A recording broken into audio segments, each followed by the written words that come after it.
الحمد للہ وکفا والصلاة والسلام علی عباده الذین اصطفى خصوصاً علی افضلهم وخاتم النبیین محمد الامین وعلی آلہ وصحبہ اجمعین اما بعد فقد قال اللہ تبارک وتعالی کما ورد فی سورة البقرہ اعوذ باللہ من الشیطان الرجیم بسم اللہ الرحمن الرحیم ليس البر أن تولوا وجوهكم قبل المشرق والمغرب ولكن البر من آمن بالله واليوم الآخر والملائكة والكتاب والنبيين وآتى المال على حبه ذوي القربى واليتامى والمساكين وابن السبيل والسائلين وفي الرقاب وقال تبارک وتعالی کما ورد فی سورة آل عمران لن تنالوا البر حتى تنفقوا مما تحبون وقال عز وجل كما ورد في سورة البلد فلاقتحم العقبة وما أدراك ما العقبة فك رقبة أو إطعام في يوم ذي مسغبة يتيما ذا مقربة او مسکینا ذا متربہ ثم كان من الذين آمنوا وتواصوا بالصبر وتواصوا بالمرحمة أولئك أصحاب الميمنة وقال جل وعلا كما ورد في سورة الحديد إن المصدقين والمصدقات وأقرضوا الله قرضا حسنا يضاعف لهم ولهم أجر كريم والذین آمنوا باللہ ورسلہ اولئک هم الصدیقون والشہداء عند ربہم لہم اجرہم ونورہم وقال جل وعلا کما ورد فی سورة الحشر ویؤثرون علی انفسہم ولو کان بہم خصاصہ صدق اللہ العظیم رب اشرح لي صدري ويسر لي امري واحلل عقدة من لساني يفقهوا قولي اللهم ربنا الهمنا رشدنا واعذنا من شرور انفسنا اللهم ارنا الحق حقا وارزقنا اتباعه وارنا الباطل باطلا وارزقنا اجتنابه اللهم وفقنا لما تحب وترضى آمین یا رب العالمین محترم رفقائے تنظیم، آپ کے علم میں ہوگا کہ آج میری گفتگو ایک خاص عنوان سے ہے، اور وہ عنوان ہے خدمت خلق اور دعوت و اقامت دین کا باہمی لزوم۔ اس موضوع پر یہ خصوصی خطاب ایک خاص سبب سے ہو رہا ہے، اس کا ایک پس منظر ہے، ایک خاص محرک ہے، اور وہ یہ کہ ہمارے بعض احباب کا یہ خیال ہے اور یہ ان کا مشاہدہ ہے کہ ہمارے رفقاء میں بالعموم خدمت خلق کا جتنا جذبہ ہونا چاہیے اتنا موجود نہیں۔ یہ معاملہ اس اعتبار سے مزید اہم ہو جاتا ہے کہ ہمارے جو رفقاء اہم مناصب پر فائز ہیں، جو زیادہ فعال ہیں، نمایاں ہیں، ان میں خاص طور پر اس کمی کا مشاہدہ ہو رہا ہے۔ اس اعتبار سے تشویش کی بات ہے اور ہمیں اس کے بارے میں غور و فکر کرنا چاہیے۔ ہمارے ایک رفیق ہیں جن کی طرف سے یہ بات بار بار میرے سامنے آئی، اور پھر جب میں نے خود اس پر سنجیدگی سے غور کیا تو مجھے معلوم ہوا کہ یہ مشاہدہ اور یہ خیال کسی حد تک مبنی بر حقیقت ہے۔ وہ کیوں ہے اور اس کا ازالہ کس طور سے کیا جا سکتا ہے، میں آج اسی کے بارے میں اپنی گزارشات آپ کی خدمت میں پیش کر رہا ہوں۔ اس کے جو ممکنہ اسباب ہیں، جب میں نے ان پر غور کیا تو مجھے چند باتیں نظر آئیں۔ سب سے پہلے اور سب سے نمایاں بات یہ کہ خدمت خلق کے ضمن میں ہمارا ایک تصور ہے، اور اس تصور کو میں نے بہت شد و مت کے ساتھ پیش کیا ہے متعدد مواقع پر، اور وہ یہ ہے کہ خدمت خلق کی تین سطحیں ہیں۔ ایک سطح بالکل زیرین سطح ہے، بنیادی سطح ہے، اور یہ سطح وہ ہے کہ جو پوری نوع انسانی میں قدر مشترک کی حیثیت سے موجود ہے۔ وہ سطح یہ ہے کہ بھوکے کو کھانا کھلایا جائے، کسی کے پاس تن ڈھانپنے کے لیے کپڑے نہیں ہیں تو اسے کپڑے مہیا کیے جائیں، کسی کے سر پر چھت نہیں ہے اس کے لیے کسی گھر کا بندوبست کیا جائے، یتیموں، بیواؤں اور معذوروں کی سرپرستی کی جائے، اسی طرح بیماروں کے علاج معالجے کا اہتمام ہو۔ یہ تصور خدمت خلق کا بالکل بنیادی ہے، اور اس کا تعلق بنیادی انسانی اخلاقیات سے ہے۔ یہی وجہ ہے کہ یہ یونیورسل ہے، یہ تمام لوگوں میں موجود ہے، اس میں مسلمان اور غیر مسلم کی کوئی تخصیص اور تفریق نہیں ہے، بلکہ یہ تلخ مشاہدہ ہے کم سے کم موجودہ زمانے کی حد تک، موجودہ دور کی حد تک،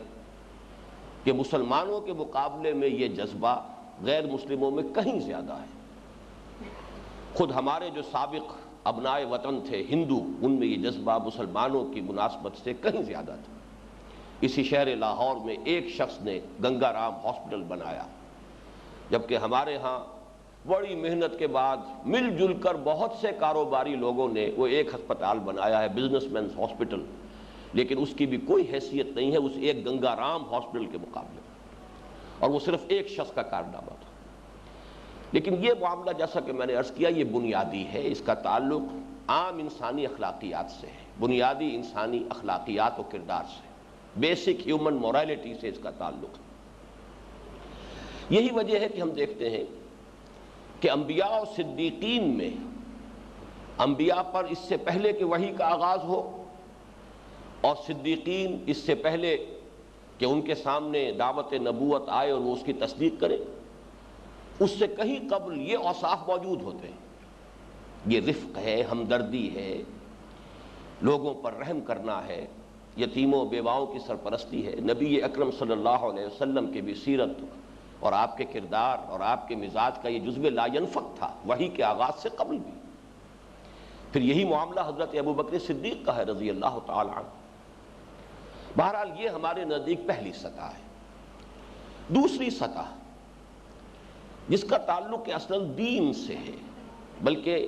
اگر میں یہاں کہوں تو زیادہ صحیح لفظ ہوگا جس کا تعلق ایمان سے ہے، وہ سطح یہ ہے کہ لوگوں کی عاقبت سنوارنے کی کوشش کی جائے۔ اور ظاہر بات ہے کہ ایمان کے نتیجے میں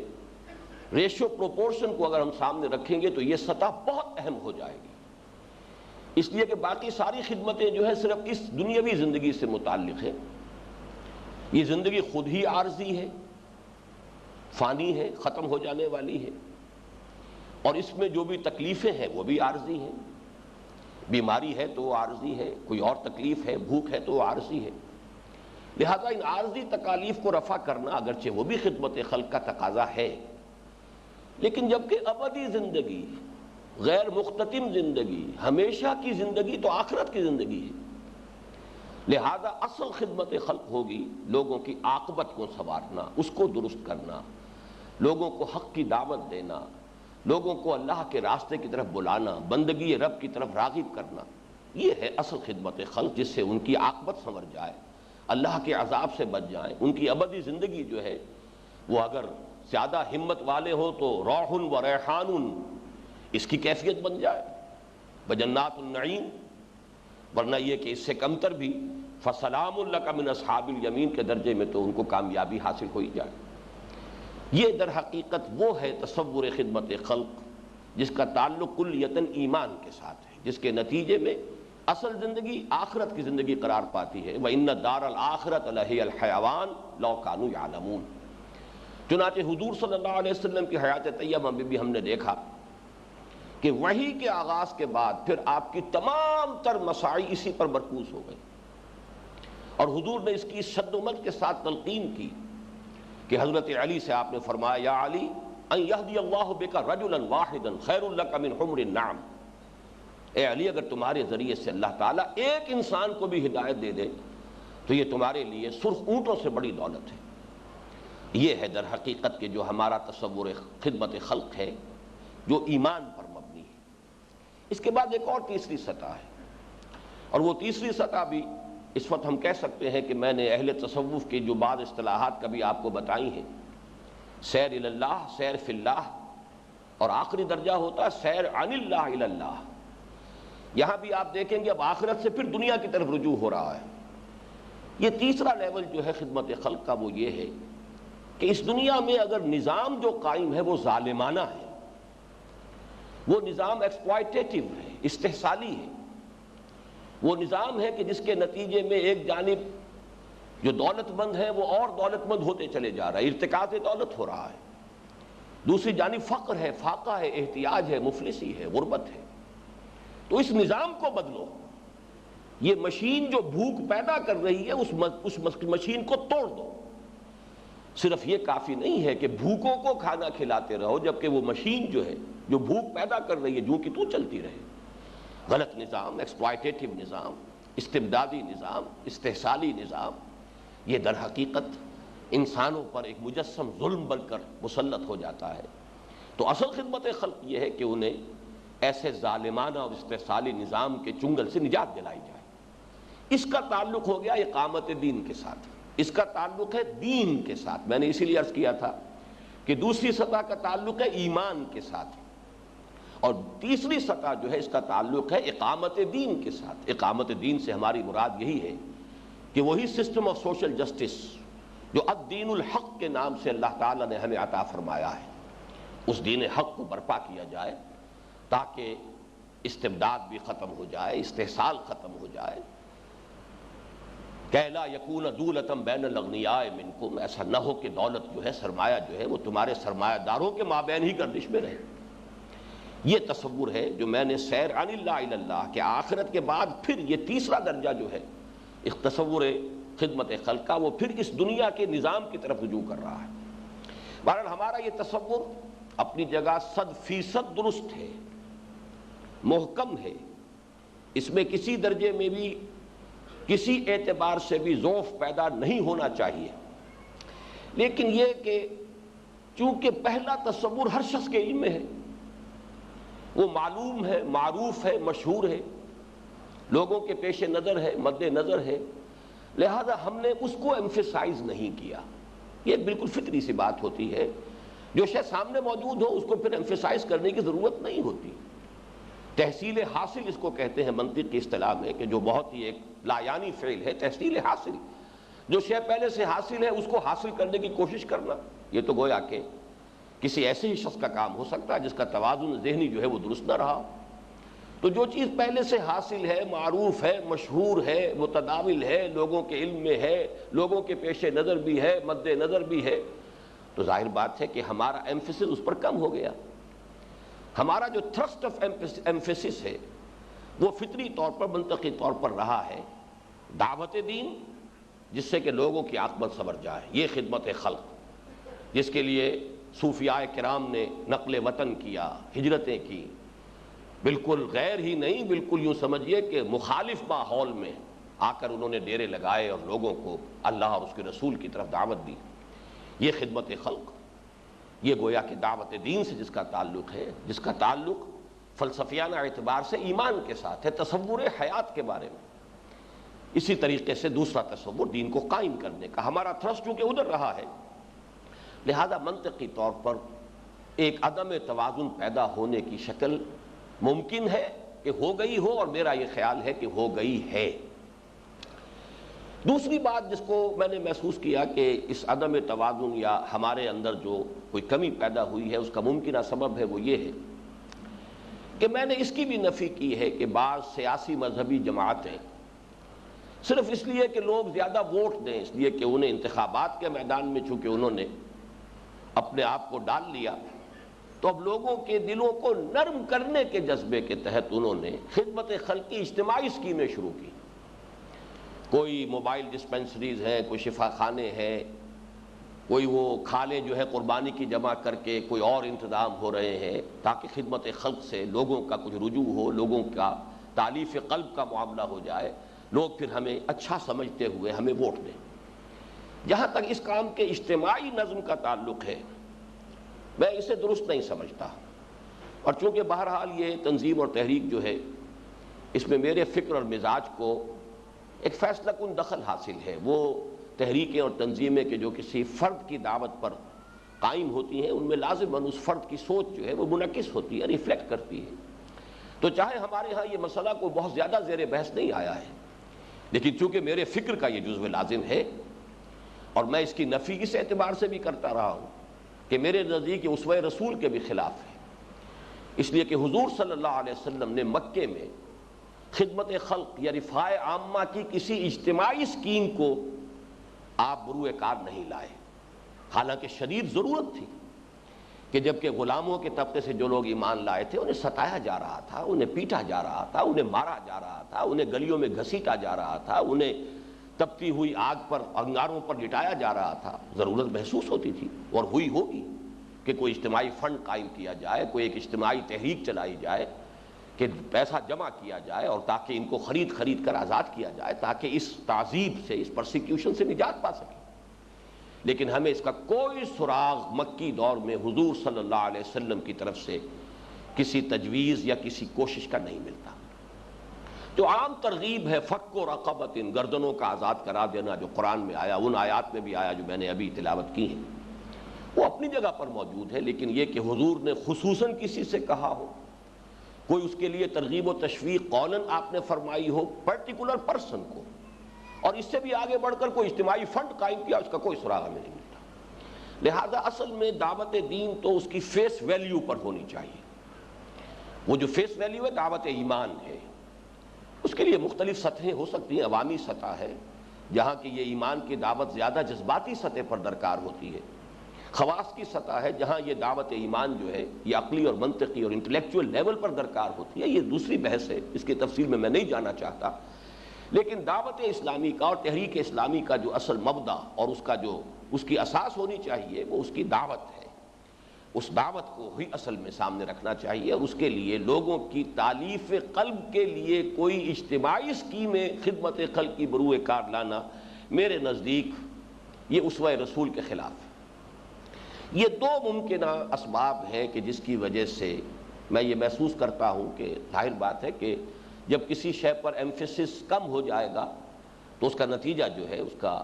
برآمد ہو کر رہے گا، اور وہ یہ ہے کہ پھر لوگوں کی توجہ جو ہے اس کے فوکس سے، ان کی توجہ کے مرکز سے وہ شے ہٹ جائے گی۔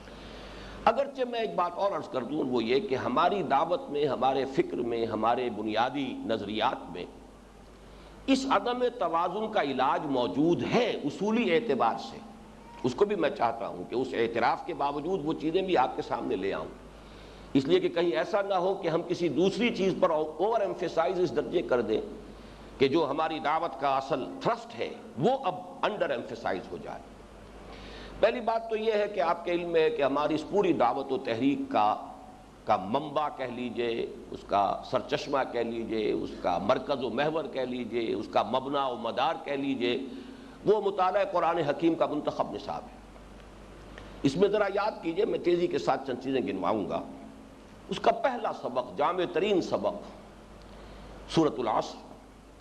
سورۃ العصر میں تواصع بالحق، اس کے ضمن میں محرکات کیا ہونے چاہیے اس پر بڑی تفصیل سے میں نے گفتگو کی ہے، اور جو کتابچہ راہ نجات کے نام سے شائع شدہ ہے اس کے آخر میں ضمیمے کے طور پر وہ احادیث بھی دی، تو صرف اس وقت ریکال کیجئے، میں صرف یہ یاد دہانی کرا رہا ہوں کہ دعوت کا اصل محرک ہونا چاہیے انسان کا جذبہ شرافت و مروت، یعنی ایک انسان جو خیر اسے ملی ہو، جو خیر اسے دستیاب ہوا ہو، جو قیمتی شے اسے ملی ہو، وہ اسے بانٹے، شیئر کرے لوگوں کے ساتھ، جس کے لیے وہ حدیث بڑی اہم ہے، لا یؤمن احدکم حتی یحب لاخیہ ما یحب لنفسہ۔ تم میں سے کوئی شخص مومن نہیں ہو سکتا جب تک کہ وہ اپنے بھائی کے لیے بھی وہی شے پسند نہ کرے جو اپنے لیے پسند کرتا ہے۔ آپ نے ایک راستہ اپنے لیے پسند کیا ہے، دین کا، ایمان کا، اقامت دین کی جد و جہد کا، تو ظاہر بات ہے کہ اگر آپ کے اندر وہ بنیادی شرافت موجود ہے، مروت ہے، آپ کے اندر وہ نصح و خیر خواہی ہے، تو جو جتنا آپ کے دل سے قریب ہوگا اتنا ہی اس کے بارے میں آپ کے اندر یہ جذبہ پیدا ہونا چاہیے کہ وہ بھی اس خیر میں شریک ہو جائے، وہ بھی اس خیر سے محروم نہ رہ جائے، آپ اسے شیئر کریں اس کے ساتھ۔ ایسا نہ ہو کہ آپ تو بھلائی جو ہے وہ سمیٹتے چلے جائیں اور آپ کے بھائی بند، آپ کے اعزاء و اقربا، آپ کی اپنے اہل و عیال، آپ کی بیوی اور آپ کے بچے جو اسے محروم رہ جائیں۔ اور دوسرے یہ کہ اقامت دین کی جد و جہد میں دوسرا جذبہ ہے جو بہت اہم ہے، اور وہ ہے غیرت و حمیت، غیرت حق، حمیت حق، کہ جس شے کو حق سمجھا ہے اسے پامال دیکھ کر، مغلوب دیکھ کر انسان کی رگ حمیت اور رگ غیرت پڑھ کے، جس کے لیے وہ حدیث ہم نے بہت عام کی ہے، وہ حدیث قدسی کہ اللہ تعالیٰ نے حضرت جبرائیل کو حکم دیا، اللہ عز و جل الی جبرائیل علیہ الصلوۃ والسلام ان اقلب مدینۃ کذا و کذا باہلھا، کہ فلاں فلاں بستیوں کو اس کے رہنے والوں سمیت تلپٹ کر دو، الٹ دو۔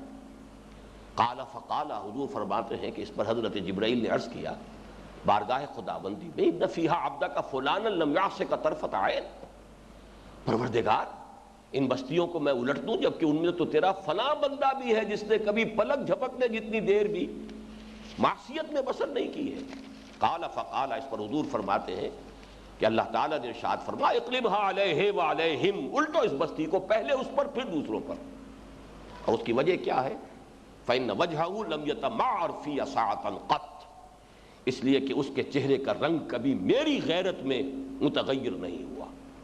میرے حدود کو پامال دیکھتا رہا، میرے دین کو دیکھتا رہا کہ مغلوب ہے، پھر بھی لگا رہا اپنے دھندوں میں، اپنے کاروبار میں، اپنی بیوی بچوں میں، اہل و عیال میں،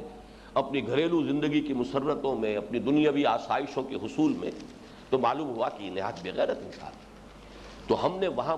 معین کر دیا ہے کہ تواصی بالحق و تواصی بالصبر جو ہے اس کے اصل جذبہ محرکہ کیا ہے؟ شرافت و مروت۔ لا یؤمن احدکم حتی یحب لاخیہ ما یحب لنفسہ، اور اسی طریقے سے غیرت و حمیت دین۔ پھر خاص طور پر جو دوسرا سبق ہے آیت البر، میں نے اسی لیے آج اس کے نصف اول کی تلاوت بھی کی ہے شروع میں، اس میں تو آپ کو معلوم ہے کہ رفق اور ایتاء مال، اس پر جس قدر ایمفیسس ہمارے درس میں موجود ہے، میں یہ سمجھتا ہوں کہ اصولی اعتبار سے اس کو کفایت کرنا چاہیے۔ اس میں آپ کو یاد ہوگا کہ انسانی ہمدردی کو میں نے قرار دیا ہے کہ نیکی کے مظاہر عملی میں سب سے پہلا مظہر، یہاں تک کہ اقامت صلاۃ اور ایتاء زکوٰۃ سے قبل، وہ اصل مظہر کیا ہے؟ ایتاء مال۔ وآت المال علی حبہ ذوی القربى والیتامى والمساکین وابن السبیل والسائلین وفی الرقاب۔ تو در حقیقت جو عملی نیکی ہے اس کا مظہر اول جو ہے وہ انسانی ہمدردی کا جذبہ ہے۔ چنانچہ ایک حدیث تو وہ ہے جو آپ کو یاد ہوگا کہ میں نے ہمیشہ آپ کو سنائی ہے، آج میں اس کا پورا متن اس کے حوالے کے ساتھ آپ کو سنا رہا ہوں۔ وعن جریر بن عبد اللہ رضی اللہ عنہ قال سمعت رسول اللہ صلی اللہ علیہ وسلم قال یقول، حضرت جریر بن عبد اللہ فرماتے ہیں رضی اللہ تعالی عنہ کہ میں نے خود سنا اللہ کے رسول صلی اللہ علیہ وسلم کو یہ فرماتے ہوئے، من یحرم الرفق یحرم الخیر کلہ، جو شخص دل کی نرمی سے محروم ہو گیا وہ کل کے کل خیر سے محروم ہو گیا۔ اگر دل کی نرمی نہیں ہے، کسی کو تکلیف میں دیکھ کر آپ کا دل جو ہے اس کے اندر گداس پیدا نہیں ہوا ہے، رقت پیدا نہیں ہوئی ہے، آپ اگر قادر ہوں، آپ کے لیے ممکن ہو کہ اس کی اس تکلیف کو رفع کر سکیں، تب بھی آپ کے اندر کوئی حرکت پیدا نہ ہو، آپ اس کے ازالہ تکلیف کے لیے کوئی نہ وقت صرف کر سکتے ہو نہ مال صرف کر سکتے ہو، تو معلوم ہوا کہ دل کی نرمی سے محروم ہے۔ اور جو شخص دل کی نرمی سے محروم ہو گیا، یحرم الرفق کل خیر کلہ، وہ کل کے کل خیر سے محروم ہو گیا۔ اس میں آج میں چاہتا ہوں کہ چند اور احادیث کا اضافہ کروں۔ یہ حدیث جو ہے یہ امام مسلم بھی لائے ہیں جو میں نے ابھی آپ کو سنائی ہے، اور امام ابو داؤد بھی۔ البتہ امام مسلم جو روایت لائے ہیں اس میں کلہ کا لفظ موجود نہیں ہے۔ دوسری حدیث ہے جسے امام مسلم نے روایت کیا رحمہ اللہ، عن عائشہ رضی اللہ عنہا ان النبی صلی اللہ علیہ وسلم قال ان الرفق لا يكون في شيء الا زانه ولا ينزع من شيء الا شانه۔ یہ نرمی جو ہے، دل کی نرمی، دل کا گداس، رقت قلبی جو ہے، یہ ایک ایسی شے ہے کہ جس شے میں اس کا اضافہ ہو جائے گا اس میں زینت پیدا ہو جائے گی، دل آویزی پیدا ہو جائے گی۔ جس انسان میں یہ شے ہوگی وہ ہر دل عزیز ہو جائے گا، وہ لوگوں کا محبوب ہو جائے گا۔ اور جس شے سے یہ شے رخصت ہو جائے گی، جو شے اس سے خالی ہوگی، وہ بگڑ جائے گی، اس میں فساد پیدا ہو جائے گا۔ ایک اور حدیث ہے وعنہا، یہ بھی حضرت عائشہ رضی اللہ تعالی عنہا سے ہے، ان رسول اللہ صلی اللہ علیہ وسلم قال ان اللہ رفیق یحب الرفق، اللہ خود بہت نرم خو ہے، نرم دل ہے، رؤوف ہے، رحیم ہے، اور اسے نرمی اور ہمدردی اس کا جذبہ بہت پسند ہے۔ وَيُعْطِي عَلَى الرِّفْقِ مَا لَا يُعْطِي عَلَى الْعُنْفِ وَمَا لَا يُعْطِي عَلَى مَا سِوَاهُ، وہ نرمی پر جو ثواب دیتا ہے، رقت قلب پر جو اللہ تعالیٰ کے ہاں لوگوں کو مدارج حاصل ہو سکتے ہیں، یہ خشونت والے انسان کو اور سخت دل انسان کو وہ مراتب کبھی حاصل نہیں ہو سکتے، اور جو اجر و ثواب اس پر ملتا ہے وہ کسی اور شے پر نہیں ملتا۔ وَمَا لَا يُعْطِي عَلَى مَا سِوَاهُ۔ اسی طرح ایک اور حدیث ہے، عن ابی الدرداء رضی اللہ عنہ ان النبی صلی اللہ علیہ وسلم قال من اعطی حظه من الرفق فقد اعطی حظه من الخیر ومن حرم حظه من الرفق فقد حرم حظه من الخیر، رواہ الترمذی رحمہ اللہ۔ حضرت عائشہ سے جو روایت میں نے پہلے آپ کو سنائی ہے وہ امام مسلم نے اسے روایت کیا ہے، یہ امام ترمذی کی جامع سے ہے۔ جس شخص کو اس کا نصیب نرمی اور رحم دلی سے حاصل ہو گیا اسے خیر کا حصہ مل گیا، اور جو شخص اس سے محروم ہو گیا وہ خیر سے محروم ہو گیا۔ بہرحال اس ضمن میں جو ہمارے منتخب نصاب کا جو کلائمیکس ہے، اب میں اس کی طرف آ رہا ہوں۔ سورۃ الحدید آپ کے علم میں ہے، ضربہ سنام ہے ہمارے اس منتخب نصاب کا، اور سورہ حدید میں ایک بڑی اہم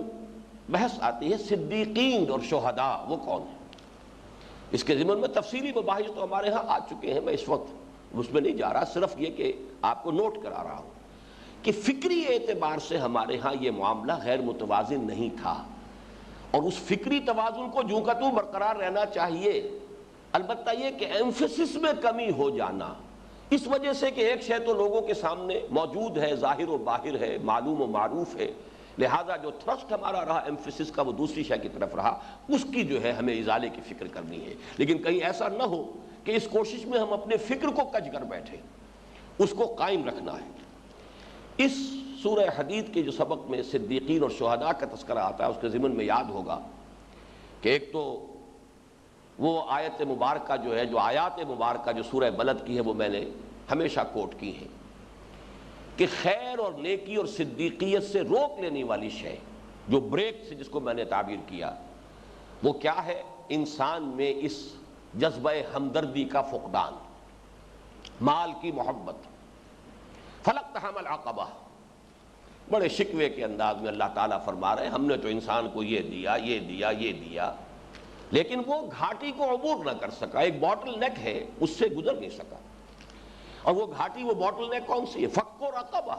گردنوں کا چھڑا دینا۔ اب گردنوں کا چھڑا دینے میں غلامی سے آزاد کر دینا بھی ہے،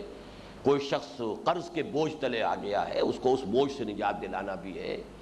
اور کوئی شخص کسی اور مخمصے میں ہے، کسی اور الجھن میں گرفتار ہو گیا ہے، یہ ساری چیزیں گردن کے چھڑا دینے کے اندر شامل ہیں۔ فک و رقبہ،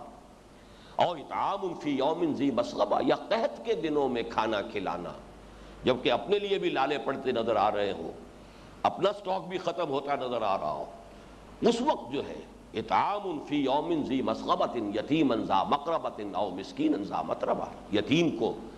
کہ جو قرابت دار بھی ہے اور مسکین کو جو خاک میں رل رہا ہے۔ ثم کان من الذین آمنوا، یاد ہوگا میں اس ثم پر ہمیشہ بہت زور دیتا رہا ہوں، جن لوگوں میں یہ مشق پہلے سے موجود ہو اور پھر وہ ایمان لائیں، کیا کہنے، پھر تو وہ صدیقیت کے مقام پر فائز ہو جائیں گے۔ ثم کان من الذین آمنوا وتواصوا بالصبر وتواصوا بالمرحمہ اولئک اصحاب المیمنہ، جن میں یہ وصف ہے، جو اس رقبہ، جو فک و رقبہ اور اطعام فی یوم ذی مسغبہ، اس گھاٹی سے گزر چکے ہیں، جنہوں نے یہ بریک اپنی فطرت میں سے، اپنی شخصیت میں سے کھول لیا ہے۔ اب ایمان کا جو ایکسیلریٹر اگر دبے گا تو پھر اب جو ہے ان کی گاڑی جو ہے فراٹے بھرے گی اور وہ ترقی کی منازل طے کریں گے، اور صدیقیت کا رتبہ جو ہے وہ بھی ان کے پہنچ میں ہے، وہاں تک رسائی ممکن ہے۔ اولئک اصحاب المیمنہ۔ پھر یہی بات جو ہے سورہ حدید میں جو آئی، ان المصدقین والمصدقات واقرضوا اللہ قرضا حسنا یضاعف لهم ولهم اجر کریم والذین آمنوا باللہ ورسلہ اولئک هم الصدیقون والشہداء عند ربہم لهم اجرہم ونورہم۔ صدقہ دینے والے مرد، صدقہ دینے والی عورتیں، یہ ہے لوگوں کے لیے خیرات، صدقہ، لوگوں کی تکلیفیں بانٹنے کے لیے، لوگوں کی بھوک اور احتیاج کو رفع کرنے کے لیے، یہ صدقہ ہے۔ پھر اللہ کے دین کے لیے مال خرچ کرنا یہ اللہ کو قرض حسنہ ہے۔ تو جب بھی ایک کوئی شخص، کوئی مرد ہو یا عورت، اگر ان دونوں اعتبارات سے وہ دونوں ہاتھوں سے بل یداہ مبسوطتان جیسے آیا اللہ تعالیٰ کے، تو دونوں ہاتھ کھلے ہوئے ہیں، تو جس شخص کے یہ دونوں ہاتھ کھل گئے ہوں، صدقہ و خیرات بھی ہو، اللہ کے دین کے لیے انفاق بھی ہو، اللہ کو قرض حسنہ بھی دیا جا رہا ہو، یضاعف لہم ولہم اجر کریم، ان کے لیے تو اجر جو ہے دوہرا ہوتا رہے گا، ان کا دیا ہوا مال بھی جو ہے بڑھ چڑھ کر انہیں واپس ملے گا، اجر کریم ہوگا۔ والذین آمنوا باللہ ورسولہ، اور ایسے لوگ اب اگر ایمان کی تجدید کریں، یہاں میں یہ لفظ استعمال کر رہا ہوں، تجدید ایمان، وہ اب اپنے ایمان کو اثر نو تازہ کریں، اپنی کشت قلب میں ایمان کا بیج اثر نو ڈالیں، فَأُولَٰئِكَ هُمُ الصِّدِّيقُونَ وَالشُّهَدَاءُ عِندَ رَبِّهِمْ لَهُمْ أَجْرُهُمْ وَنُورُهُمْ، تو یہی صدیقین اور شہداء کے منصب پر فائز ہوں گے، ان کے لیے ان کا اجر بھی محفوظ اور ان کا نور بھی محفوظ۔ بہرحال یہ ہمارے اس پورے فکر کے اندر، جیسا کہ میں نے عرض کیا ہے، فکری اعتبار سے اس توازن کی کمی نہیں ہے۔ دوسرے پہلو سے بھی میں آپ کو توجہ دلانا چاہتا ہوں کہ تنظیم اسلامی کی قرارداد تاسیس میں بھی ہم نے اس کی بڑی ہی واضح صراحت کی تھی، اس کا میں آج پھر حوالہ یہاں پڑھ دینا چاہتا ہوں آپ کے سامنے۔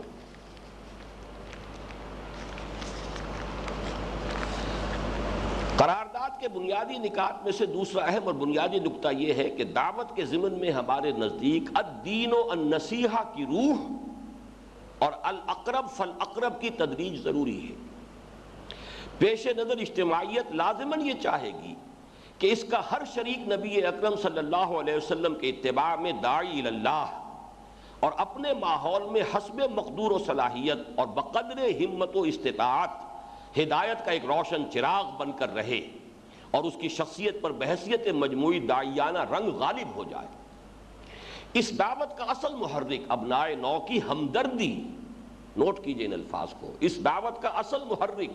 ابنائے نو کی ہمدردی اور نصح و خیر خواہی کا جذبہ ہونا چاہیے، اور اس میں نہ تو اپنی شخصیت کی نمود کا کوئی شائبہ شامل ہونا چاہیے، اپنی پرسنالٹی کی پروجیکشن، اپنے علمیت کا روب گانٹھنا، اپنی اخلاقی برتری کا جو ہے سکہ دوسروں کے اوپر جمانا، معاذ اللہ ثم معاذ اللہ۔ یہ تو وہ شے ہے، حضور کی ایک حدیث ہے، پورا متن تو مجھے اس وقت یاد نہیں ہے، جو علم حاصل کرتا ہے لِیُمَارِیَ بِهِ الصُّفَہَاءَ وَیُجَارِیَ بِهِ الْعُلَمَاء، تاکہ میں عالم بن جاؤں تو علماء کی محفل میں بیٹھ کر ان سے گفتگو کر سکوں، اور جو بے علم ہے، ناواقف ہے، ان پر روب گانٹ سکوں، ان کے اوپر خوب اپنا روب ڈال سکوں۔ تو فَلْيَتَبَوَّأْ مَقْعَدَهُ مِنَ النَّارِ، اسے چاہیے کہ جہنم میں اپنی سیٹ ریزرو کروا لے، گویا کہ اس نے اپنے اس طرز عمل سے اس نے اپنا ٹھکانہ جہنم میں بنا لیا ہے۔ حالانکہ وہی طلب علم جو ہے اس کا جو مقام اور مرتبہ ہے وہ بے شمار احادیث کے حوالے سے ہمارے سامنے ہے کہ رات بھر کا قیام اور ہر روز کے روزے سے کہیں زیادہ افضل یہ ہے کہ ایک ساتھ انسان جو ہے علم کے پڑھنے پڑھانے میں بسر کرے۔ یہ ہے ریشو پروپورشن کا معاملہ۔ لیکن یہ کہ وہی علم اگر اس بدنیتی کے ساتھ ہو رہا ہے کہ اپنی ذات کی پروجیکشن مقصود ہے، تو اس میں نہ تو اپنی شخصیت کی نمود کا کوئی شائبہ شامل ہونا چاہیے، نہ طلب جاہ کا۔ حتیٰ کہ اللہ، رسول اور شریعت کی وفاداری کے جذبے کے تحت اگر کبھی کسی فرد، گروہ یا ادارے پر تنقید کی نوبت آ جائے تو اس میں بھی ہمدردی اور دل سوزی غالب رہے اور ذاتی رنجش و انتقام نفس کا کوئی شائبہ نہ پیدا ہونے پائے۔ یہ وضاحتیں ہمارے ہاں موجود ہیں، لیکن اس کے باوجود جیسا کہ میں نے عرض کیا، میں تسلیم کرتا ہوں کہ بالفعل ہمارے ہاں ایک عدم توازن موجود ہے۔ انفرادی سطح پر، انفرادی سیرت و کردار میں، ہمارے انفرادی رویے میں جس درجے اس چیز کو رچ بس جانا چاہیے، بالعموم اللہ ماشاءاللہ، میں خود اعتراف کرتا ہوں کہ میرے اپنے اندر ذاتی اعتبار سے بھی کمی رہی ہے، اور اب بھی ہے، اور اب تو بہرحال میں اپنی بہت سی لیمیٹیشنز کی وجہ سے اب اس سے معذور بھی بہت حد تک ہو چکا ہوں، لیکن یہ کہ بہرحال اس کا اعتراف ہمیں کر لینا چاہیے۔ اس کی وجہ کیا ہے؟ اس کی میں مثال ایک اور بھی دے دوں تاکہ یہ بات پوری طرح آج منقع ہو جائے۔ بالکل یہ ایسے ہی معاملہ ہے کہ جیسے ہمارے کارکن، ہمارے رفقا جلسہ ہو اس کے لیے بھاگ دوڑ کرتے ہیں اور پسینوں میں شرابور ہو گئے ہوتے ہیں، دن بھر کی محنت و مشقت جھیلتے ہیں، کوئی مظاہرہ ہو رہا ہو اس میں ذوق و شوق کے ساتھ شریک ہوتے ہیں، اس میں وہ اٹھا کر کتبے جو ہیں کافی دیر تک جو ہے سڑکوں پر چلتے بھی ہیں۔ لیکن ہمارے سامنے یہ بات آئی کہ ذاتی رابطہ اس کی طرف اتنی توجہ نہیں ہے، عدم توازن ہے۔ اس کا احساس ہوا، اس کا ادراک ہوا، اسی لیے اب آپ کے علم میں ہے کہ ہم نے اس پر زیادہ ایمفیسس ڈالا ہے کہ انفرادی رابطہ، اس ابھی قرارداد تاسیس کے بھی جو الفاظ میں نے آپ کو پڑھ کر سنائے، ہر فرد اپنی جگہ پر ایک چھوٹا سا داعی بن جائے، اور الاقرب فالاقرب۔ یہ ہم مال روڈ پر اگر جا رہے ہیں اور لوگوں کے سامنے کچھ مظاہرہ کر رہے ہیں تو یہ بھی ایک دعوت ہے، لیکن وہ سب ہمارے اجنبی لوگ ہیں۔ ہمارے اپنے گھر میں اگر وہ دعوت نہ ہو رہی ہو، اگر اپنے بھائیوں کو اور عزیزوں کو ہم وہ دعوت نہ دے رہے ہیں، تو معلوم ہوا کہ something is wrong somewhere، کہیں نہ کہیں کوئی غلطی ہے، کوئی پیتھولوجی ہے۔ یہ صحت کی علامت نہیں ہے، مرض کی علامت ہے، لیکن بالفعل تو ہے۔ ہم نے محسوس کیا ہے کہ اجتماعات کے لیے، جلسوں کے لیے بھاگ دوڑ، لیکن یہ کہ انفرادی رابطہ اس کی طرف توجہ نہیں۔ یہی وجہ ہے کہ ہم نے اب فیصلہ کیا ہے کہ ہفتے وار اجتماعات کی تعداد کم کی جائے، اور یہ کہ انفرادی رابطے کے اوپر لوگوں کو زیادہ آمادہ کیا جائے، اکسایا جائے، اور اس کو خاص طور پر مانیٹر کیا جائے تنظیمی سطح پر کہ لوگ انفرادی سطح پر دعوت کا کام کس حد تک کر رہے ہیں۔ تو یہ حالانکہ یہ بھی نوٹ کر لیجئے کہ ہماری قرارداد تاسیس میں یہ جملے بھی موجود ہیں۔ آج میں جب پڑھ رہا تھا تو بہرحال اللہ کا شکر کرتے ہوئے دل میں یہ احساس بھی پیدا ہوا کہ اس قدر واضح اور اتنی جامع باتیں الحمدللہ کہ ابتدا ہی میں اللہ تعالیٰ نے ہمیں سجھا دی تھی۔ دین کی تائید و نصرت اور شہادت و اقامت یقیناً فرائض دینی میں سے ہیں، لیکن ان کے لیے کوئی ایسی اجتماعی جدوجہد ہرگز جائز نہیں جو افراد کو ان کے اصل نصب العین سے غافل کر کے انہیں محض ایک دنیاوی انقلاب کے کارکن بنا دے۔ چنانچہ پیش نظر اجتماعیت میں اولین زور افراد کی دینی و اخلاقی تربیت پہ دیا جائے گا، اور اس امر کا خصوصی اہتمام کیا جائے گا کہ اس کے تمام شرکاء کے دینی جذبات کو جلا حاصل ہو، ان کے علم میں مسلسل اضافہ ہوتا رہے، ان کے عقائد کی تصحیح و تطہیر ہو، عبادات اور اتباع سنت سے ان کا شغف اور ذوق و شوق بڑھتا چلا جائے، عملی زندگی میں حلال و حرام کے بارے میں ان کی حس تیز تر اور ان کا عمل زیادہ سے زیادہ مبنی بر تقویٰ ہوتا چلا جائے، اور دین کی دعوت و اشاعت اور اس کی نصرت و اقامت کے لیے ان کا جذبہ ترقی کرتا چلا جائے۔ یعنی یہ چیزیں متوازن انداز میں آگے بڑھنی چاہیے۔ یہ اصول موضوعہ کی حیثیت سے ہمارے سامنے اول روز سے ہے۔ اس سب کے باوجود جیسا کہ میں نے عرض کیا، ہو جاتی ہے کمی بیشی۔ مجھے حدیث کے وہ الفاظ یاد آ رہے ہیں، ان هذه القلوب لا تصدع كما يصدع الحديد اذا اصابه الماء۔ ان دلوں پر زنگ آ ہی جاتا ہے، یہ جو قلوب انسانی ہے ان پر زنگ آ ہی جاتا ہے، لا تصدع کما یصدع الحدید اذا اصابہ الماء، جیسے کہ لوہے پر زنگ آ جاتا ہے جب اس پر پانی پڑتا رہے۔ تو معلوم ہوا کہ ان چیزوں کے اندر تحریکوں میں کسی درجے میں عدم توازن کا پیدا ہونا ایک بالکل طبیعی سا معاملہ ہے۔ اس میں مبارک ہے وہ لوگ جو اس کمی کا ادراک کریں، اس کا احساس کریں، پھر اس احساس کو اجتماعی سطح پر اجاگر کرنے کی کوشش کریں، اور بڑا مبارک ہوگا جذبہ اگر ہم اپنے کانوں کو کھلا رکھیں اور ایسی کوئی بات سامنے آئے تو اس پر توجہ کریں، اس پر غور کریں۔ اگر کسی چیز کی طرف ہماری توجہ کم ہو گئی ہے تو اگر کسی نے توجہ دلائی ہے تو اس کے ہم شکر گزار ہوں، اور اللہ تعالی ہمارے اندر قبول حق کی وہ صلاحیت برقرار رکھے کہ جب جو بات بھی سامنے آئے اگر وہ حق ہے تو اسے قبول کیا جائے، اگر ہمارے اندر کوئی کمی ہے، کوتاہی ہو گئی ہے تو اس کا اعتراف ہو، اور پھر اس کی تلافی کے لیے اور اس کے ازالے کے لیے تدبیر اختیار کی جائے۔ اب میں آ رہا ہوں اس بات کی طرف کہ اس کے ازالے کی شکل کیا ہے۔ اضافی اور تلافی کے لیے اگرچہ ازالے اور تلافی کے لیے اگرچہ میں آج متعدد احادیث جو ہے جمع کر کے آپ کے سامنے لایا ہوں، جس میں یہ لوگوں کے ساتھ ہمدردی کا رویہ، خدمت خلق کی جو تحسین ہے، اخلاق حسنہ، ان کی جو ترغیب ہے وہ آپ کے سامنے آئے گی۔ لیکن مجھے معلوم ہے کہ ہمارا ایک مزاج بن چکا ہے، وہ مزاج بھی اپنی جگہ پر اصلاً غلط نہیں ہے، صحیح ہے، لیکن یہ کہ اس مزاج کا ایک تقاضا ہے جو پورا کرنا پڑتا ہے۔ محض واعظ اگر ہم کہیں تو عام طور پر ہمارے ساتھی اس سے زیادہ اثر پذیر نہیں ہوتے جب تک کہ اس کے ساتھ تجزیہ نہ ہو، اس کا پورا جو ہے منطقی اور استدلالی پس منظر بھی سامنے نہ آئے۔ تو اسی لیے میں نے آج خصوصی محنت کی ہے کہ میں اس مسئلے میں محض ایک واعظ کہنے پہ اکتفا نہ کروں، بلکہ یہ کہ میں پورا تجزیہ کر کے، جائزہ لے کر کے، اصل اس کے اسباب یہ ہیں جو میں نے آپ کے سامنے رکھے، ممکنہ اسباب یہ ہیں، کہ ہمارے ہاں ایک اس طرح کا شفٹ آف ایمفیسس ہوا ہو، اور یہ طبعی ہوتا ہے، فطری ہوتا ہے۔ لہذا اب اس کے ازالے کے سلسلے میں بھی گہرے تجزیے کی بھی ضرورت ہوگی، اور مزید یہ کہ اس کے لیے عقلی اور منطقی اساس فراہم کرنی ضروری ہوگی، اور اس کے لیے جو منطقی اور عقلی اساس ہے وہ اس مشہور حدیث سے ہمیں ملتی ہے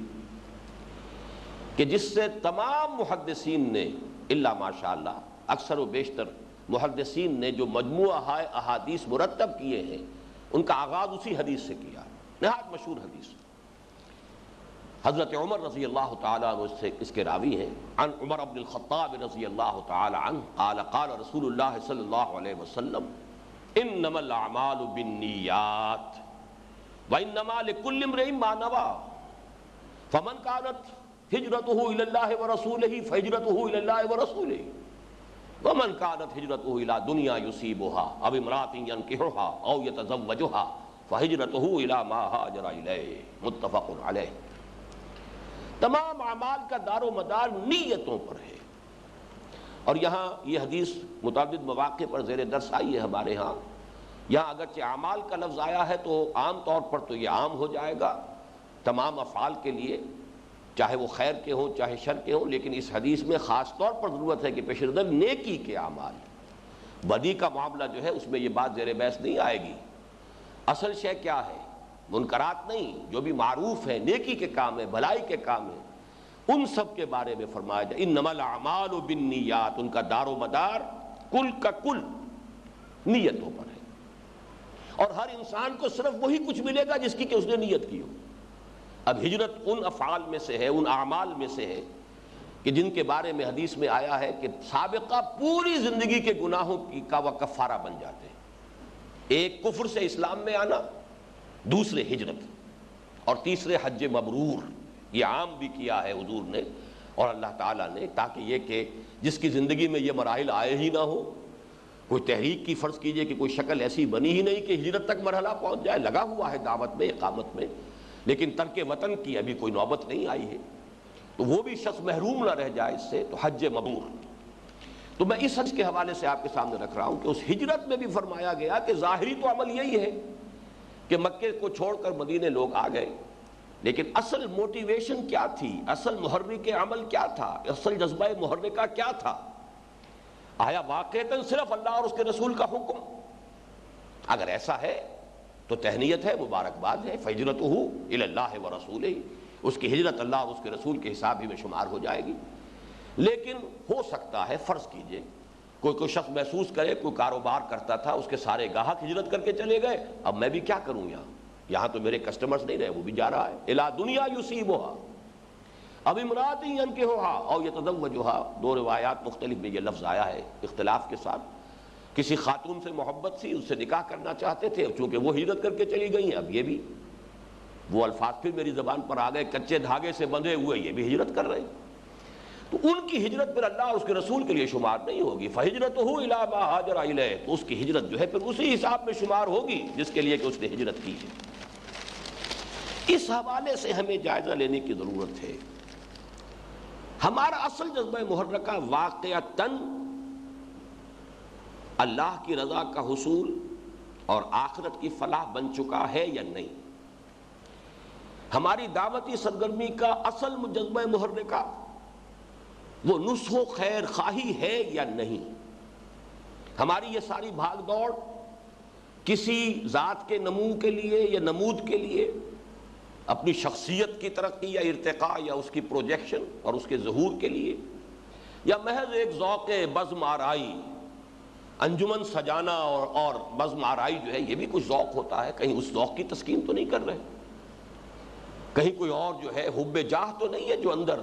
شہرت کا کوئی جذبہ تو نہیں ہے جو اندر ہی اندر جو ہے وہ اصل میں حرکت کے اوپر آمادہ کر رہا ہو؟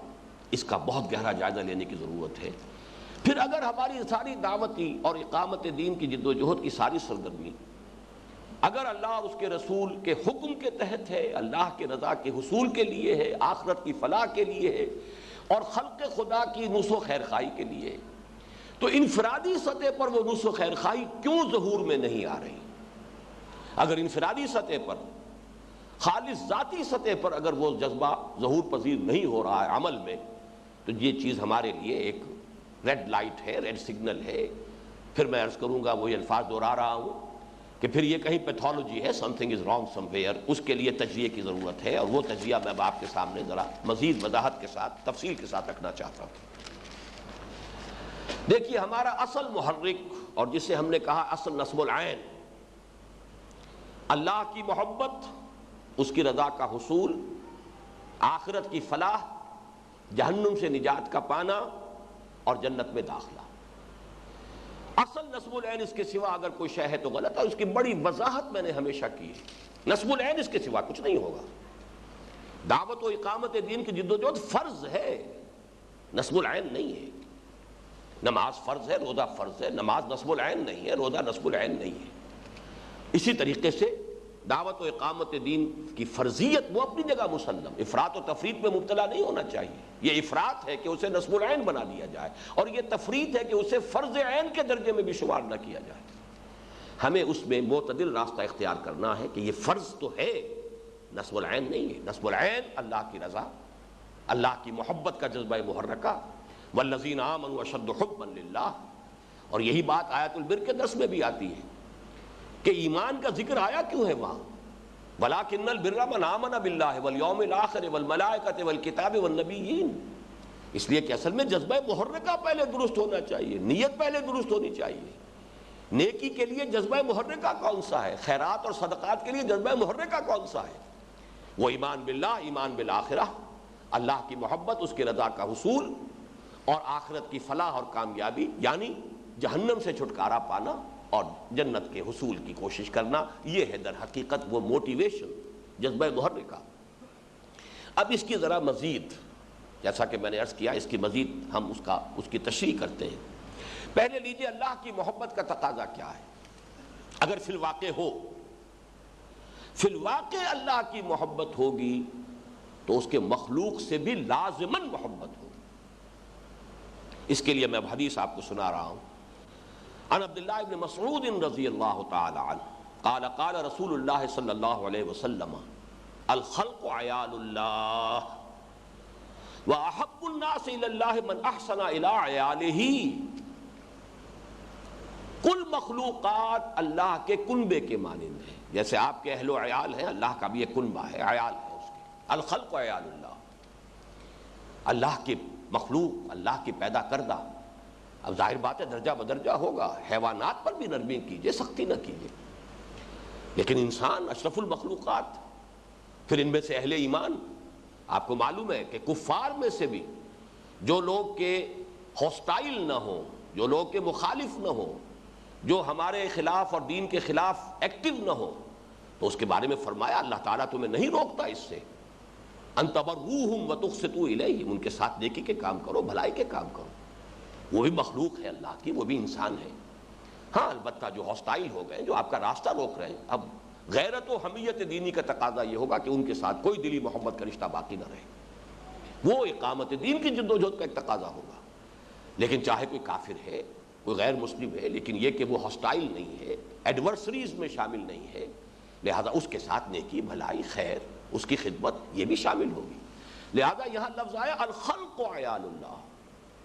پوری مخلوق اللہ کے کنبے کے مانند ہے۔ وَأَحَبُّ النَّاسِ إِلَى اللَّهِ مَنْ أَحْسَنَ إِلَىٰ عِيَالِهِ،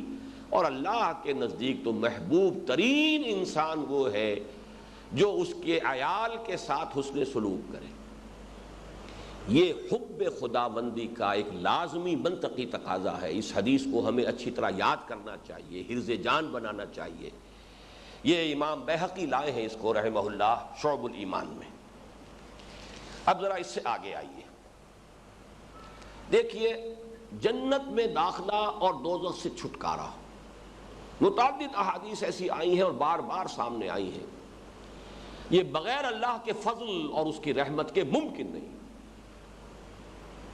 کوئی شخص محض اپنے عمل سے جنت میں داخل نہیں ہو سکے گا۔ اب ظاہر بات ہے آپ کی ساری بھاگ دوڑ، آپ کی ساری مساعی دعوت دین کے سلسلے میں ہو رہی ہوں، چاہے وہ اقامت دین کی جد و جہد میں ہو رہی ہوں، چاہے وہ جلسے اور جلوس ہوں، اور چاہے وہ اجتماعات ہوں، چاہے وہ درس و تدریس ہو، یہ سب کی سب جو ہے مساعی عمل میں ہے نا۔ لیکن کیٹیگوریکل حدیث موجود ہے کوئی شخص جنت میں داخل نہیں ہو سکے گا محض اپنے عمل کی بنیاد پر، جب تک کہ رحمت خداوندی شامل حال نہ ہو۔ یہ حدیث میں نے بارہا آپ کو سنائی ہے، آج پھر آپ کو اس کے حوالے اور متن کے ساتھ سنا رہا ہوں۔ عن جابر بن عبداللہ رضی اللہ عنہما، حضرت جابر ابن عبداللہ رضی اللہ تعالی عنہما ان سے مروی ہے، قال سمعت رسول اللہ صلی اللہ علیہ وسلم یقول، میں نے خود سنا اللہ کے رسول صلی اللہ علیہ وسلم کو یہ فرماتے ہوئے، لا يدخل احدا منکم عملہ الجنہ، تم میں سے کسی شخص کو اس کا عمل جنت میں داخل نہیں کر سکے گا، ولا یجیرہ من النار، اور نہ اسے آگ سے چھٹکارا دلا سکے گا۔ ذرا نوٹ کیجئے، کیٹیگوریکل سٹیٹمنٹ ہے، لا يدخل احدا منکم عملہ الجنہ ولا یجیرہ من النار ولا انا، یہاں تک کہ خود میں بھی، یہ انتہا ہو گئی اس معاملے کی کہ حضور اپنے بارے میں بھی فرما رہے ہیں، الا برحمت اللہ عز وجل، جب تک کہ رحمت خداوندی اللہ تعالی عز وجل کی رحمت شامل حال نہ وہ دستگیری نہ کرے، کوئی محض اپنے عمل کی بنیاد پر جنت میں داخل نہیں ہو سکے گا۔ اب اس میں بھی ذہن میں رکھیے، وہ عمل نماز روزہ حج زکوٰۃ بھی ہے، وہ عمل اقامت دین کی جد و جہد بھی ہے، وہ تو ساری بھاگ دوڑ، ہماری ساری تنظیمی تحریکی مساعی، وہ سب کے سب اسی کے دائرے میں آئیں گی، وہ عمل ہی تو ہے نا۔ لیکن محض اس پر تکیہ کر لینا، یہ گویا کہ نبی اکرم صلی اللہ علیہ وسلم کی اس واضح تنبیہ کے خلاف ہوگا۔ اسی طرح یہی حدیث جو ہے وفی روایت، ایک دوسری روایت آئی ہے، یہ دونوں روایتیں جو ہے یہ امام مسلم رحمہ اللہ لائے ہیں، قاربوا وسددوا واعلموا انه لن ينجو منكم احد بعمله، لن ينجو منكم احد بعمله، قالوا یا رسول اللہ ولا انت، قال ولا انا الا ان يتغمدني الله برحمت منه وفضل۔ حضور نے فرمایا صلی اللہ علیہ وسلم، محنت کرو، تسلسل کے ساتھ کام کرتے رہو اور سیدھے چلنے کی کوشش کرو۔ اس کے بعد فرمایا اور جان لو تم میں سے کوئی شخص محض اپنے عمل کی بنیاد پر نجات حاصل نہیں کر سکے گا۔ اب یہاں لفظ نجات آ گیا، راہ نجات کو ذہن میں لائیے، بعملہ لن ینجو منکم احد بعملہ، قالوا یا رسول اللہ ولا انت، کیا آپ بھی؟ قال ولا انا، فرمایا ہاں میں بھی، الا یتغمدنی اللہ برحمت منہ وفضل، الا یہ کہ اللہ تعالیٰ ڈھانپ لے مجھے اپنے رحم اور فضل سے۔ اب اگر یہ بات اس قدر وضاحت کے ساتھ سامنے آ گئی تو اب دوسری حدیث سنیے، اللہ کی رحمت سے آپ حصہ نہیں پا سکیں گے اگر آپ اس کے خلق پر رحم نہیں کرتے۔ یہ چیزیں بھی پورے کیٹیگوریکل سٹیٹمنٹس کی شکل میں آپ کے سامنے آ جائیں گی۔ اگر رحمت خداوندی سے حصہ چاہیے اور نجات اس کے بغیر ہے نہیں، تو اب وہ رحمت کیسے حاصل کی جائے گی؟ وہ احادیث اب سن لیجئے۔ عن عبداللہ ابن عمرو بن العاص رضی اللہ عنہما، حضرت عبداللہ ابن عمرو بن العاص رضی اللہ عنہما سے مروی ہے، ان رسول اللہ صلی اللہ علیہ وسلم قال، کیا حضور صلی اللہ علیہ وسلم نے فرمایا، الراحمون یرحمہم الرحمن، رحم کرنے والوں ہی پر رحمان رحم فرمائے گا، ارحموا من فی الارض یرحمکم من فی السماء، زمین والوں پر رحم کیا کرو، تم پر رحم فرمائے گا جو آسمان میں ہے، وہ ذات وہ ہستی تم پر رحم فرمائے گی۔ لیکن یہ ایک شرط اور اس کی جزا ہے، اگر تم رحم کرو گے یرحمکم، تب اللہ تعالیٰ تم پر رحم فرمائے گا، آسمان والا تم پر رحم فرمائے گا۔ وعن جریر بن عبداللہ رضی اللہ عنہما، اب یہ دوسری روایت حضرت جریر بن عبداللہ سے رضی اللہ عنہما، قال قال رسول اللہ صلی اللہ علیہ وسلم، یہ پہلی روایت جو میں نے آپ کو سنائی یہ ترمذی میں بھی ہے اور سنن ابی داؤد میں بھی ہے۔ یہ دوسری حدیث جو ہے یہ بخاری مسلم ترمذی تینوں میں موجود ہے۔ لا یرحم اللہ من لا یرحم الناس، اللہ رحم نہیں کرے گا ان لوگوں پر جو لوگوں پر رحم نہیں کرتے۔ وفی روایت من لا یرحم الناس لا یرحم اللہ، جو لوگوں پر، یعنی صرف ترتیب اس روایت کے اندر بدل گئی ہے، جو لوگوں پر رحم نہیں کرتا اللہ بھی ان پر رحم نہیں کرے گا۔ تیسری حدیث، وعن ابی ہریرہ رضی اللہ عنہ قال قال رسول اللہ صلی اللہ علیہ وسلم، من لا یرحم لا یرحم، یہ بھی بخاری اور مسلم متفق علیہ، پھر ابو داؤد ترمذی سب میں موجود۔ جو رحم نہیں کرتا اس پر رحم بھی نہیں کیا جائے گا. رحم نہیں کیا جائے گا جہنم سے چھٹکارا نہیں مل سکتا. جنت میں داخلہ این خیال است محال است جنون. چوتھی حدیث وعن عبداللہ ابن عمر رضی اللہ عنہما، حضرت عبداللہ ابن عمر رضی اللہ عنہما سے روایت ہے، قال قال رسول اللہ صلی اللہ علیہ وسلم انما یرحم اللہ من عبادہ الرحماء. رواہ البخاری، یہ صحیح بخاری کی روایت ہے. حضرت عبداللہ ابن عمر فرماتے ہیں کہ حضور نے فرمایا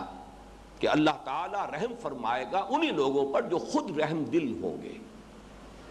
وعن ابی ہریرہ رضی اللہ عنہ قال سمعت ابا القاسم صلی اللہ علیہ وسلم یقول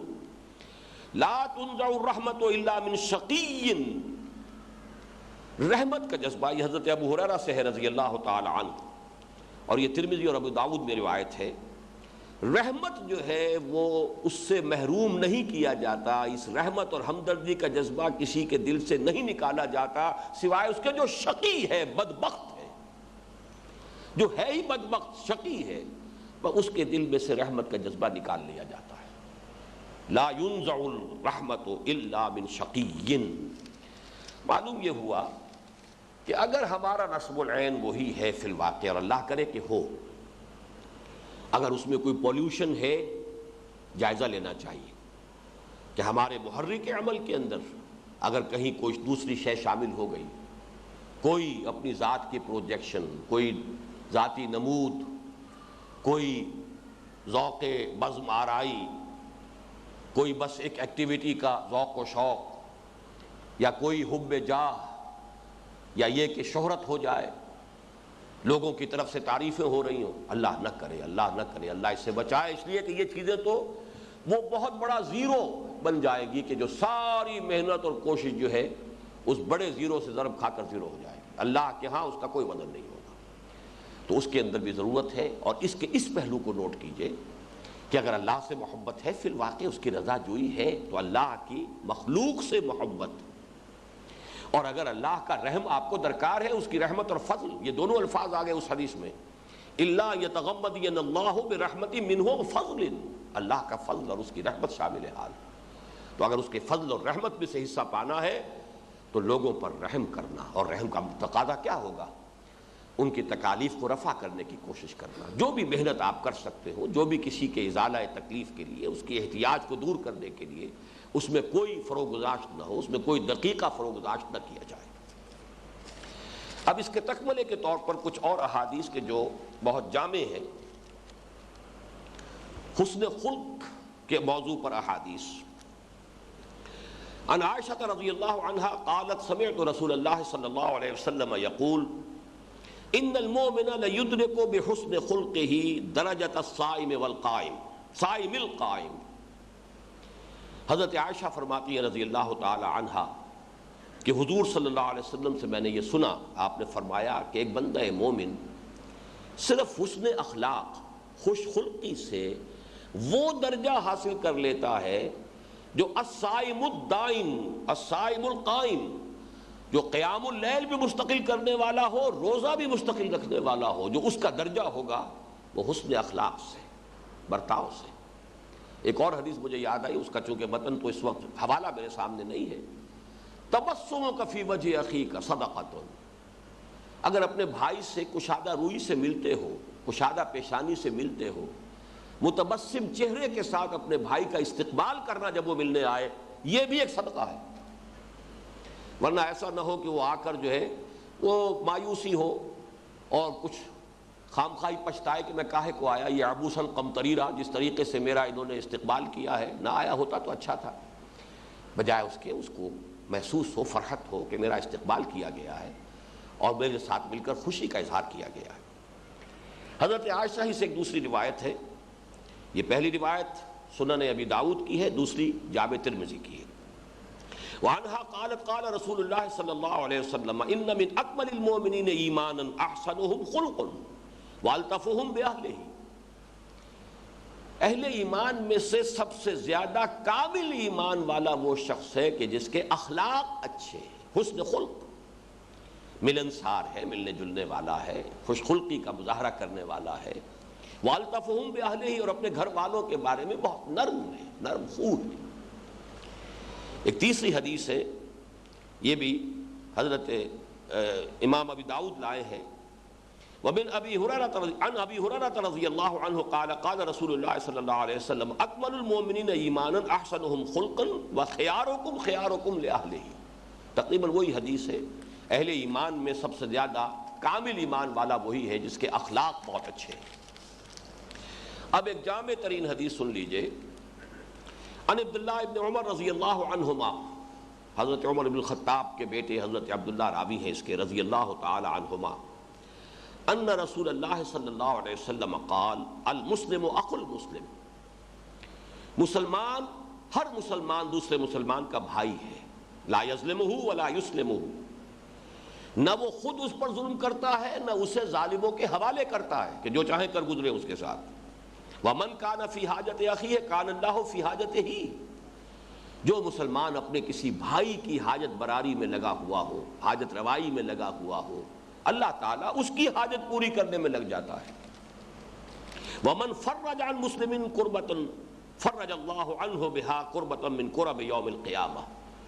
اور جو شخص کسی مسلمان سے کسی تکلیف کو، کسی الجھن کو، کسی کوفت کو دور کر دے گا، اللہ تعالیٰ اس کے طفیل وہ قیامت کے دن کی تکلیفوں اور الجھنوں اور کوفتوں میں سے کوئی نہ کوئی کمی کر دے گا اس کے لیے. ومن ستر مسلما سترہ اللہ یوم القیامہ. جو کسی مسلمان کی عیب پوشی کرے گا یا ستر پوشی کرے گا، سترہ میں دونوں آ جائیں گے. کسی کا کوئی عیب ہے اس پر پردہ ڈالا، کوئی ویسے بغیر لباس کے ہے اس کو لباس عطا کیا، اللہ تعالیٰ بھی اس کی پردہ پوشی فرمائے گا قیامت کے دن. یہ روایت تو بخاری اور مسلم دونوں کے اندر ہے، پھر یہ کہ باقی تمام کتب احادیث کے اندر بھی موجود ہے، ترمذی میں، ابی داؤد میں. البتہ اس میں امام رزین نے ایک خاص اضافہ کیا ہے رحمہ اللہ. ان کی روایت جو ہے اس میں یہ الفاظ مزید ہیں، وَمَن مَشَى مَعَ مَظْلُومٍ حَتَّى يُثَبِّتَ لَهُ حَقَّهُ ثَبَّتَ اللَّهُ قَدَمَيْهِ عَلَى الصِّرَاطِ یوم تزل الاقدام.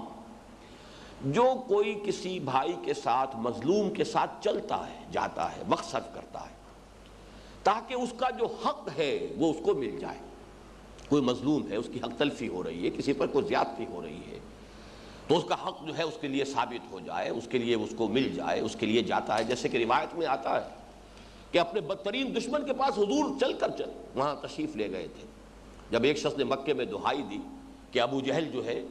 وہ میرا قرض ادا نہیں کر رہا ہے، اس نے مجھ سے فلاں شے خریدی تھی، اب پیسہ نہیں دے رہا ہے.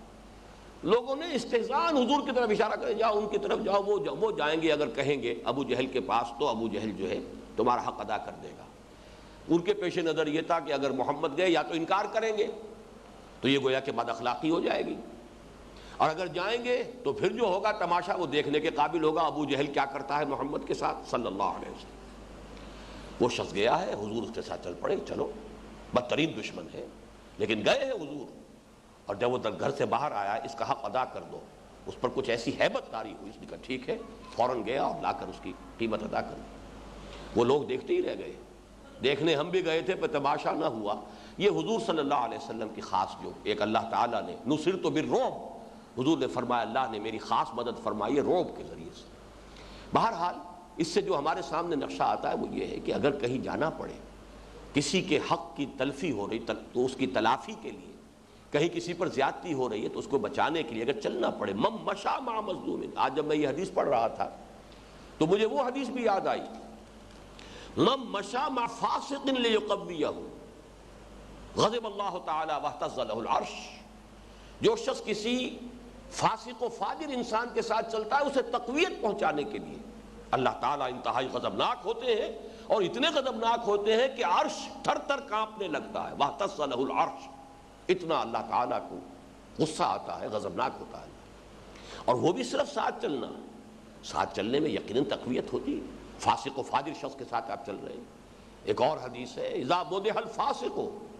بلکہ اس حدیث کا میں نے ٹکڑا غلطی کی ہے، جوڑ دیا اذا بدح الفاسق غضب اللہ تعالی واہتز له العرش. جب کسی فاسق کی تعریف کی جاتی ہے تو اس کے بارے میں یہ الفاظ آئے. دوسرا ہے من وقر صاحب بدعت فقد عان علی ہدم الاسلام. جس نے کسی بدعت والے شخص کی توقیر کی، عزت کی، اس نے اسلام کی عمارت کو گرانے اور اس کی بیخ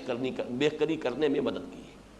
تو یہاں ذرا اس کا تقابل کیجئے، من مشى مع مظلوم حتى يثبت له حقه ثبت الله قدميه على الصراط، جو شخص چلا ہے کسی مظلوم کے ساتھ کہ اس کا حق دلوا دے، اللہ تعالیٰ اس کے قدموں کو اس پل صراط پر، جسے ہم کہتے ہیں اس الصراط کے اوپر جما دے گا، جس دن کے وہاں پہ قدم لڑکھڑا رہے ہوں گے۔ اور جیسا کہ یہ سورہ حدید ہی کے درس میں بار بار یہ بات آ چکی ہے کہ وہ الصراط جو ہے معلوم ہوتا ہے کہ جہنم کے اوپر ہے،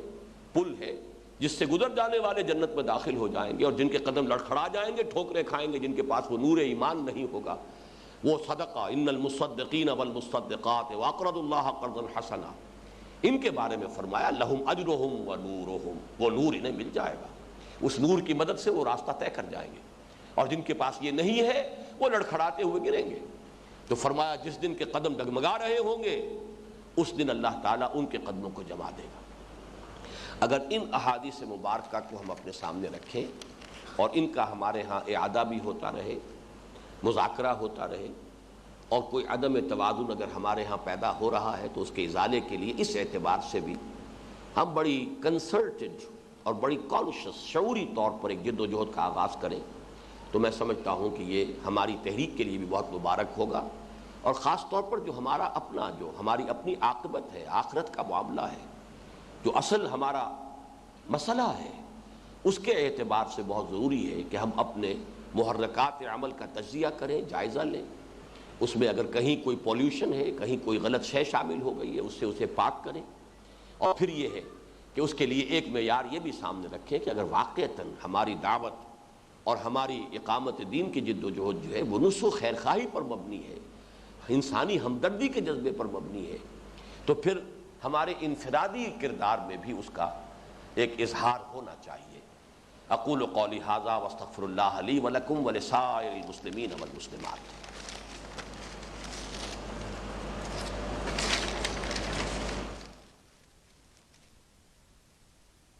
بسم اللہ اولہ وآخرہ۔ خطاب کے اختتام پر ایک صاحب کی طرف سے ایک اشکال میرے سامنے پیش ہوا، اور وہ یہ کہ کوئی شخص درس بھی دیتا ہے، دعوتی کام بھی کرتا ہے، تحریکی کاموں میں بھی پوری دل جمعی کے ساتھ لگا ہوا ہے، لیکن اس کے ساتھ ساتھ اس کو اپنے دل میں یہ احساس بھی محسوس ہوتا ہے کہ شاید میری نیت میں کوئی خلل ہو سکتا ہے کہ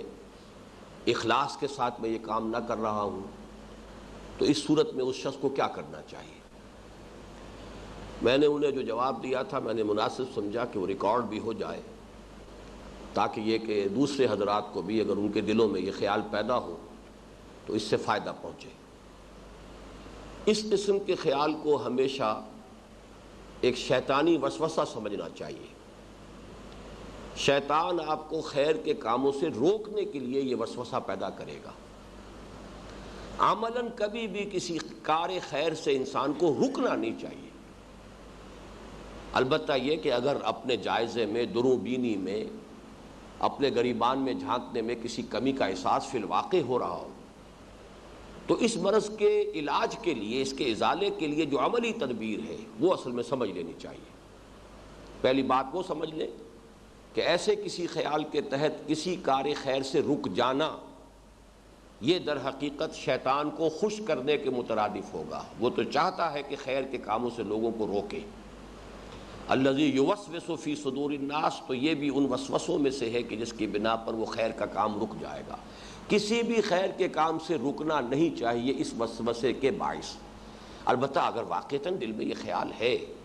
تو پھر اس کا ازالہ در حقیقت دو طریقے سے ہوتا ہے۔ ایک تو یہ کہ انفاق کچھ ایسا کیا جائے اتنے اخفاء کے ساتھ کہ پورا اہتمام ہو کہ کسی دوسرے انسان کو پتہ نہ چلے، جس کے لیے حدیث میں تو یہ الفاظ آئے ہیں کہ جو داہنا ہاتھ خرچ کرے بائیں کو اس کا پتہ نہ چلے۔ اس اخفاء کے ساتھ انفاق ہوگا، صدقہ ہوگا، خیرات کی جائے گی، تو اس سے انشاءاللہ اگر وہ اخلاص میں کوئی کمی ہے، کسی درجے میں کوئی ریا کی آلائش شامل ہو گئی ہے، تو اس کی تطہیر، اس کا تزکیہ وہ ہوتا چلا جائے گا۔ اسی طرح کبھی کبھی نماز ایسے پڑھی جائے، ایک تو یہ ہے کہ بعض لوگوں کے بارے میں یہ معروف ہو جاتا ہے یہ تہجد گزار ہے، تو بہرحال ان کو اپنی جگہ پر تو اس تہجد سے فائدہ ہوگا، لیکن جس بات کا میں اس وقت تذکرہ کر رہا ہوں وہ بالکل ایک دوسری نوعیت کی چیز ہے کہ کسی ایسے وقت میں اگر کوئی تہجد گزار ہے تو وہ تہجد سے ہٹ کے ذرا کوئی وقت ایسا نکالے کہ جس میں کسی کو پتہ نہ ہو، اس اخفاء کے ساتھ نماز ادا کی جائے۔ اگر وہ عام طور پر آخری شب میں جو کہ مسنون وقت ہے تہجد کا اگر اس کا عادی ہے تو کبھی ایسا ہو کہ وہ بالکل اول شب میں سونے کے بعد جلدی اٹھے اور اس وقت کو تبدیل کرے اور اس وقت نماز ادا کرے، اور اس میں پورا اہتمام یہ ہو کہ کسی کو پتہ نہ چلے۔ یہی دو چیزیں ہیں اصل میں کہ جس سے ریاکاری کا علاج ہو سکتا ہے۔ یہ علاج انسان کرنے کی کوشش کرتا رہے لیکن کسی خیر کے کام سے رکے ہرگز نہیں، وہ خیر کا کام جو ہے جاری رہنا چاہیے۔ اس کے علاوہ جو بعض سوالات آئے ہیں وہ بھی میں چاہتا ہوں کہ افادہ عام کے لیے آپ کے سامنے رکھ دوں۔ حلف الفضول یہ اصل میں ایک عہد نامہ تھا جو چند نوجوانوں نے مکہ مکرمہ میں اس بات کے لیے کیا تھا کہ ہم جہاں کہیں کوئی مظلوم ہوگا اس کی مدد کریں گے۔ یہ شیولری جو ہے یورپ کی تاریخ میں بھی اس چیز کا تذکرہ ملتا ہے۔ اسی طرح کا ایک عہد نامہ ایک معاہدہ چند نوجوانوں نے کیا تھا اور حضور صلی اللہ علیہ وسلم بھی اس میں شامل تھے۔ اس میں یہ اشکال ظاہر کیا گیا ہے کہ آپ نے کہا ہے کہ مکی دور میں آپ نے کوئی ایسا کام اجتماعی طور پر نہیں کیا۔ مکی دور جسے ہم کہتے ہیں وہ حضور کا قبل از آغاز وحی دور نہیں ہے بلکہ بعد از آغاز وحی دور، اور اس میں خاص طور پر جب کہ پرسیکیوشن اور مسلمانوں کو ستانے کا سلسلہ شروع ہو چکا تھا اور خاص طور پر غلاموں کا، تو ان کے ضمن میں کوئی اجتماعی فنڈ قائم کرنا، کوئی اس کے لیے کوئی خاص اہتمام کرنا، اس کا کم سے کم مجھے سیرت میں کوئی سراغ نہیں ملا۔ باقی جہاں تک حلف الفضول کا تعلق ہے اس کے بارے میں تو حضور بعد میں بھی فرماتے تھے، اس کی تحسین آپ نے کی ہے، اس کام کو خود بھی بہت اچھا سمجھا ہے، اور آپ نے فرمایا کہ آئندہ بھی کبھی ایسے کسی کام کے لیے کوئی شخص مجھے دعوت دے گا تو میں اس پر لبیک کہوں گا، اس میں شامل ہو جاؤں گا۔ یہ بھی یوں سمجھیے کہ ان عام بنیادی انسانی اخلاقیات کا ایک جز ہے کہ جو قدر مشترک ہے۔ اسی لیے میں نے حوالہ دے دیا کہ شیولری جس کو کہتے ہیں یورپ میں اس کی بھی ایک پوری تاریخ ہے، وہ اسی نوعیت کی چیز تھی کہ مظلوموں کی جو ہے داد رسی کے لیے کچھ لوگ باہمت لوگ ہر وقت تیار رہیں، تو یہ کام کرنے کا ہے۔ لیکن جو کہ کسی تحریک یا تنظیم کا معاملہ ہے، دعوت اور اقامت دین کی جد و جہد کے آغاز کے بعد، اس میں پھر اس کے لیے خاص طور پر وہ مکی دور جو ہے اس میں ہمیں کوئی اہتمام، جہاں مدینے کا تعلق ہے وہاں ایک آغاز ہی میں کہہ سکتے ہم کہ ایک اسلامی حکومت قائم ہو گئی، اسلامی معاشرہ قائم ہو گیا، اگرچہ موجودہ تصور ریاست کے تمام تقاضے تو جا کر پورے ہوئے ہیں فتح مکہ کے بعد، لیکن بہرحال وہ وقت تو نہیں رہا کہ جو مکے میں تھا، جہاں کے مسلمان مغلوب تھے، مظلوم تھے، مقہور تھے۔ تخافون ان یتخطفکم الناس، تم لوگ ڈر رہے تھے کہ لوگ تمہیں اچک کر لے جائیں گے، وہ کیفیت ختم ہو چکی تھی۔ اب حضور صلی اللہ علیہ وسلم اور آپ کے ساتھی اہل ایمان وہاں پر متمکن تھے۔ الذین ان مکناہم فی الارض اقاموا الصلاۃ وآتوا الزکاۃ وامروا بالمعروف ونہوا عن المنکر۔ اب تو ظاہر بات ہے ایتاء زکوٰۃ کا نظام شروع ہو گیا، وہ تو اجتماعی جماعت بھی ہو رہی ہے، جیسے کہ حضور نے مکی دور میں کہیں جمعہ قائم نہیں کیا، جمعہ بھی قائم کیا ہے تو مدینے میں آ کر کیا ہے۔ اسی طرح اس قسم کے کاموں کا بھی ہمیں کوئی سراغ مکی دور میں، جبکہ ابھی وہ دعوت اور اقامت کی جد و جہد کا وہ مرحلہ ابتدائی تھا، اس میں ہمیں اس کا سراغ نہیں ملتا۔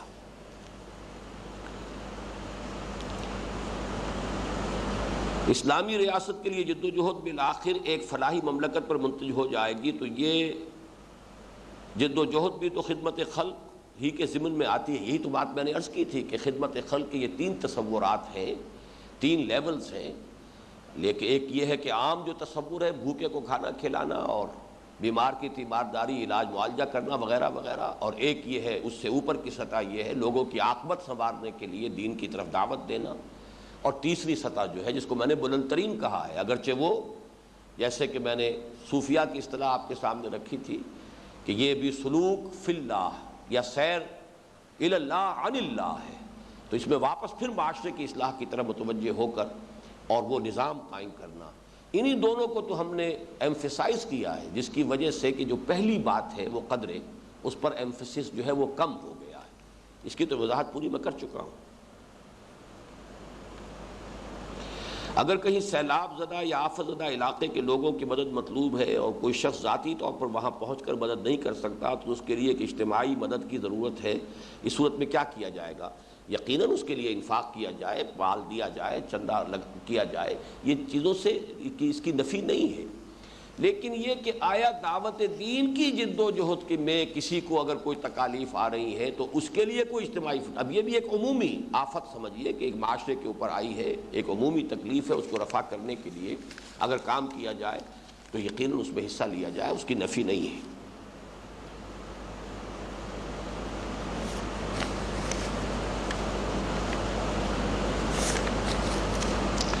آخری بات جو ہے وہ بہت ہی میں سمجھتا ہوں کہ سامنے کی بات ہے، لیکن بہرحال چونکہ کہی گئی ہے اس لیے میں اس کے ضمن میں بھی کچھ عرض کر دیتا ہوں کہ آپ نے اپنے خطاب میں کہا ہے کہ صرف انسان اپنے اعمال کی وجہ سے جنت میں نہیں جائے گا جب تک کہ اللہ کی رحمت نہ ہو. لیکن اسی وجہ سے بعض لوگ یہ کہتے ہیں کہ نماز روزے میں نماز روزہ بس ایسے ہی ہے، اللہ جسے چاہے بخش دے گا. اصل میں پہلی بات تو یہ ہے کہ یہ مغالطہ ہے کہ میں نے کہا میں نے تو حدیث نبوی سنائی ہے اور بڑی اہتمام کے ساتھ پورا متن آپ کو سنایا ہے. وہ میرا قول نہیں، حضور کا قول ہے صلی اللہ علیہ وسلم کہ کوئی شخص محض اپنے عمل کی بنیاد پر جنت میں داخل نہیں ہو سکے گا جب تک کہ رحمت خداوندی دستگیری نہ کرے. لیکن اس کا یہ مفہوم مخالف کہلاتا ہے کہ اگر کوئی نتیجہ یہ نکال لے کہ پھر عمل کی ضرورت نہیں ہے. یہ تو گویا کہ یہ معاملہ جو ہے وہ تو وہاں جا کر رحمت خداوندی سے محرومی ہوگی تو انسان جنت میں نہیں جائے گا. یہاں پر اگر کسی شخص نے عمل چھوڑ دیا تو گویا کہ وہ رحمت خداوندی سے یہی محروم ہو گیا. اس کے بارے میں تو کوئی شک اور شبہ کی گنجائش رہی نہیں. وہ تو جیسے کہ سورہ توبہ میں آیا الا فی الفتنۃ سقطوا، وہ تو فتنے میں مبتلا ہو ہی چکے، ان کی تو گمراہی جو ہے گویا کہ اس پر ثبت مہر تصدیق ثبت ہو چکی. اصل بات یہ ہے کہ عمل کرو، اپنی امکانی حد تک عمل کرو، لیکن یہ نہ سمجھو کہ اپنے عمل کی بنیاد پر صرف تم جنت میں داخل ہو جاؤ گے. یہ ہے اصل میں کہ جس کی نفی کی جا رہی ہے جب تک کہ رحمت خداوندی جو ہے وہ دستگیری نہ فرمائے. اور رحمت کے حصول کا ذریعہ کیا ہے کہ ارحموا من فی الارض یرحمکم من فی السماء، زمین والوں پر تم رحم کرو تو تم پر وہ رحم کرے گا کہ جو آسمان میں ہے تبارک و تعالی. اقول قولی ھذا واستغفر اللہ لی ولکم ولسائر المسلمین والمسلمات.